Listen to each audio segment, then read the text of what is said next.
So the main changes in 17011 have to do with its restructure, and now looks more like the certification body standard, which was ISO IC 17021. The quality system requirements have been moved to clause 9 now, and all of the operational bits have been put into clause 7. Those parts are similar to the old version. There is now much more prescriptive requirements in the standard for things like the determination of the duration of an assessment. The parts that have to do with proficiency testing have been almost eliminated entirely. The standard allows for different types of assessment techniques. It takes away the idea of a surveillance and subsumes that concept into assessment activities as a potential assessment activity in and of itself. It also describes the competencies for every person involved in the assessment process within an accreditation body, from the receipt of application, through the preparation of the assessment, through the conduct of the assessment, through the decision making, and finally through the requirements and decision making for surveillance.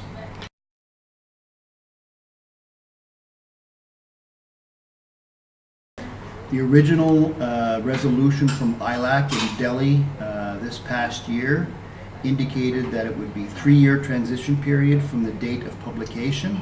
We still anticipate publication of an international standard around November of 2017. However, the draft ILAC transition plan currently states that accreditation bodies that are evaluated within their region will be evaluated against the new version of the standard starting on the 1st of July 2018. Now, it may be that accreditation bodies are not yet ready for that, so those findings from those evaluations, they will be given extra time to meet those requirements over and above the standard times given for them to meet the requirements of the evaluation.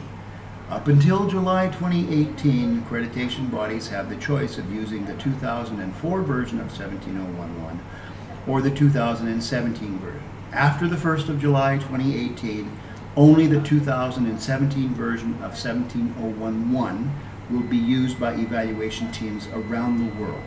That is the current proposed transition plan by ILAC, and it will be discussed in Vancouver next month.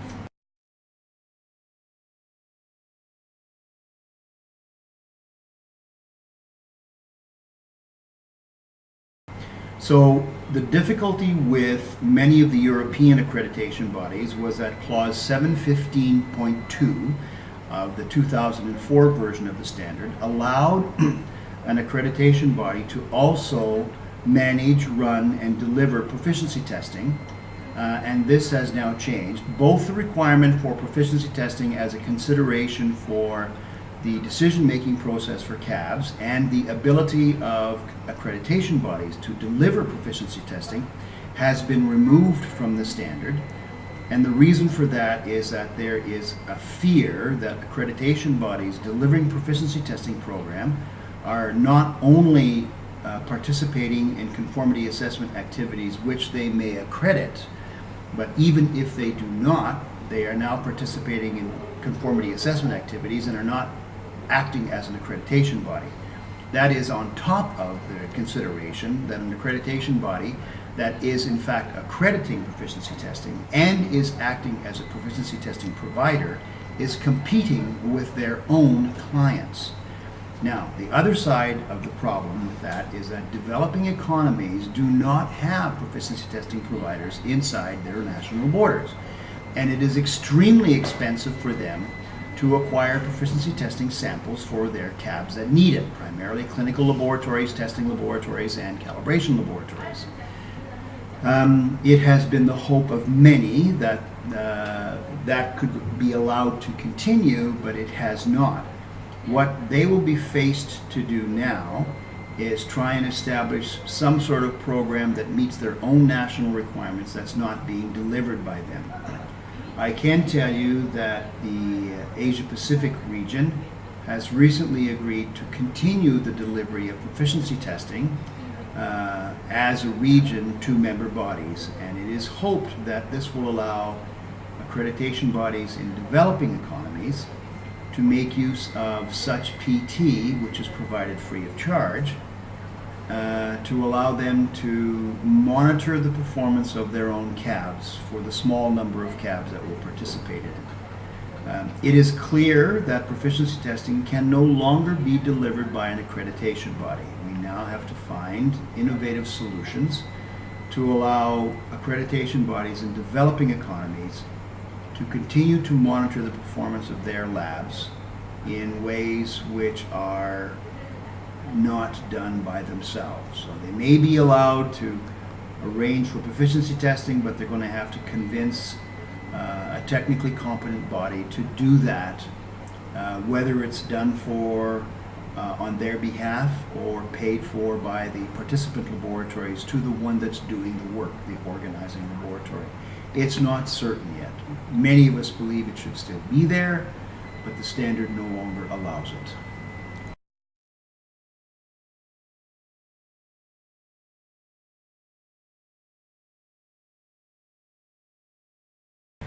So many of the requirements in 17011, the 2004 version, were based on an assumption of the risk involved in specific activities.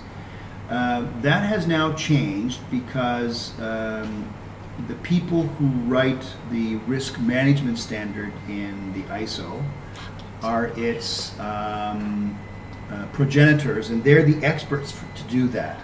And so what has happened is that process is now being inserted into all the Casco standards, and 17011 is only one of them. The standard that has the most risk consideration in it is the product certification standard, ISO IEC 17065.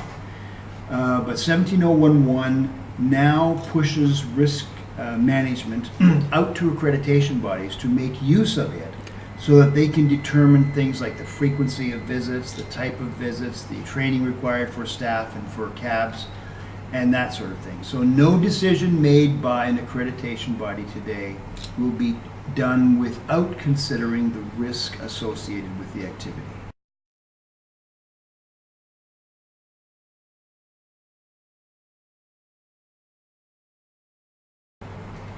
Those have not changed very much. There is one significant change. There was a recommendation in the earlier version that 1 year after the initial accreditation, an AB may wish to conduct a surveillance to make sure that this new cab with newly accredited scope was still functioning properly.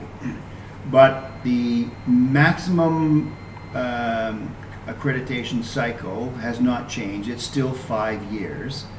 But in that time frame, assessment programs shall have a visit on site at a cab not more than 2 years apart. So while they're in 4 years, there may be 2 visits, the cycle could still be 5 years, and that the last visit simply resets the program and restarts the cycle from the time that the last certificate is updated. Thank you very much, Mr. Knapp. Thank you.